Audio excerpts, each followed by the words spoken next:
कक्षा 11 कला भूगोल पार्ट 1 पहला अध्याय। इसमें एक प्रश्न है, भूगोल के अध्ययन का उद्देश्य बताइए। आज इस प्रश्न की हम चर्चा करेंगे। तो आइए देखते हैं, भूगोल के अध्ययन के उद्देश्य बताइए। प्यारे बच्चों ध्यान से सुनिए, भूगोल में उन सभी बातों का अध्ययन किया जाता है जो कुछ हमारी आँखों से दिखाई देता है, वो सारे ही भूगोल के अध्ययन के विषय में सम्मिलित होता है। जितने भी भौतिक संसाधन है और मानवीय संसाधन हैं, इन सारी चीज़ों का अध्ययन भूगोल के अध्ययन में सम्मिलित है। अर्थात हम कह सकते हैं कि भूगोल सभी विज्ञानों की जननी है। इतना ब्रॉड इसका स्कोप है, इतना बड़ा इसका विषय क्षेत्र है। तो आइए पॉइंट वाइज देखते हैं भूगोल के अध्ययन में क्या क्या चीज़ें शामिल हैं। भूगोल के अध्ययन के उद्देश्य निम्नलिखित हैं। नंबर 1, पॉइंट नंबर 1, पृथ्वी पर मिलने वाली प्रमुख भौतिक और मानवीय लक्षणों की उत्पत्ति, वितरण, प्रकार, विकास, विनाश के कारणों की खोज आदि बातों का अध्ययन किया जाता है। देखिए, पृथ्वी पर मिलने प्रमुख भौतिक और मानवीय भौतिक लक्षण क्या हैं? जितनी भी नेचुरल चीज़ें हैं, पहाड़ है, पर्वत है, पठार है, मैदान है, नदी है, झील है, सागर है, वायुदाब है, तापमान है, वर्षा है, सूर्य है, चंद्रमा है, नक्षत्र हैं, ग्रह हैं, और धरती के अंदर जितने भी संसाधन हैं, तेल है, लोहा है, कोयला है, अभ्रक है, टीन है, जस्ता है, ये सारे भौतिक लक्षण हैं। इनका अध्ययन किया जाता है। मानवीय लक्षण में मनुष्य ने जिन चीज़ों का निर्माण किया है धरती पर, वो सारे मानवीय लक्षण हैं। अधिवास है, नगर है, रेल है, सड़कें हैं, परिवहन है। तो ये सारी चीज़ों का अध्ययन और इनकी उत्पत्ति कैसे हुई, इनका वितरण, प्रकार, विकास, विनाश के कारणों की खोज, ये सारी चीज़ें शामिल होती हैं। दूसरा पॉइंट है, पृथ्वी के तल के विभिन्न स्वरूपों के आधार पर विभिन्न क्षेत्रों का अध्ययन किया जाता है। तो विभिन्न जो स्वरूपों के आधार पर विभिन्न धरातल का जो स्वरूप है वो एक जैसा नहीं है। पहले आपको बताया गया है कि धरातल की जो बनावट है वो पहाड़ है, पठारी है, मैदानी है, इस तरह की जितनी भी आकृतियाँ हैं उनको विभिन्न क्षेत्रों का अध्ययन किया जाता है स्वरूपों के आधार पर, धरती के सभी संपूर्ण भाग का।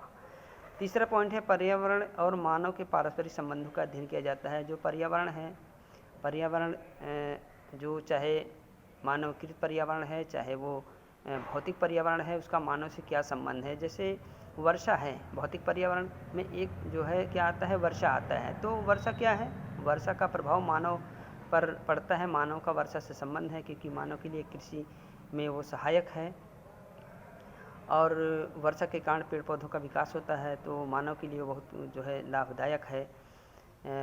भौतिक पर्यावरण जैसे भूमि है, तो भूमि का जो मानव के लिए उपयोग है, भूमि की उपयोगिता है, भूमि पे मानव रहता है, निवास करता है, सारे काम करता है। तो भौतिक जो पर्यावरण है वो मानव से कहीं ना कहीं जो है उसका संबंध है, तो इसके संबंधों का भी अध्ययन इसके अंतर्गत किया जाता है। चौथा पॉइंट है, पृथ्वी तल पर विभिन्न संसाधनों, मानव समुदाय, अधिवासियों के वितरण विवेचना की जाती है। पृथ्वी पर जितने भी संसाधन हैं, जो भूमि भी एक संसाधन है, पेड़ पौधे भी एक संसाधन है, जो धरती के अंदर पाया जाता है वो भी संसाधन है।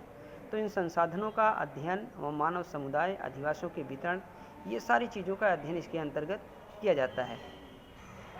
नेक्स्ट पॉइंट है, मानव कल्याण के लिए भौतिक सांस्कृतिक संसाधनों के अनुकूलतम प्रयोग हेतु प्रादेशिक संगठन योजना में योगदान देना। मानव कल्याण के लिए, मानव जितने भी संसाधन हैं मानव के कल्याण हेतु हैं, मानव उनको अपने लिए उपयोगी बना लिया है। तो मानव कल्याण के लिए भौतिक और सांस्कृतिक जो संसाधन है, अनुकूलतम प्रयोग यानी मानव किस तरह से उनका अनुकूलतम सही ढंग से उसका उपयोग कर लेता है, सापेक्ष मानव से उसका संबंध होता है। तो इसके लिए प्रादेशिक संगठन और योजना में योगदान देना, ये भी जो है भूगोल के अध्ययन का एक उद्देश्य है। नेक्स्ट है, ऊर्जा के विभिन्न संसाधनों की खोज। ऊर्जा के जितने भी संसाधन हैं, जैसे सौर ऊर्जा है, पवन ऊर्जा है, ज्वारीय ऊर्जा है, जल विद्युत ऊर्जा है, तो इन संसाधनों की खोज करना भी मानव के लिए जो है अत्यंत आवश्यक है, बहुत ज़रूरी है। तो ये भी, इसका भी अध्ययन जो है भूगोल के अध्ययन का जो उद्देश्य है उसमें शामिल है। और लास्ट पॉइंट है, मानव जनसंख्या की तीव्र वृद्धि, उससे उत्पन्न समस्याओं को रोकने के लिए भावी योजनाओं का विकास करने। मानव जो जनसंख्या है वो तीव्र गति से बढ़ रही है। तीव्र गति से जनसंख्या बढ़ने के कारण कई समस्याएं जन्म ले रही हैं।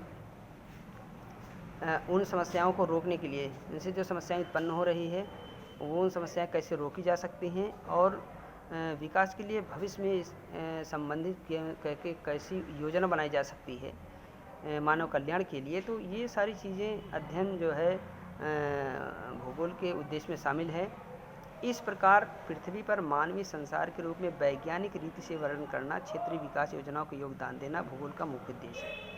तो अब देखिए, कोई भी विषय आप पढ़ेंगे तो उसमें उसकी जो विषय वस्तु है उसका अध्ययन करना बहुत ज़रूरी है। जो एकदम बेसिक चीज़ है स्टार्टिंग में देता है, और उस विषय का क्या उद्देश्य है। तो भूगोल के जो विषय है इसका भी कुछ न कुछ उद्देश्य है।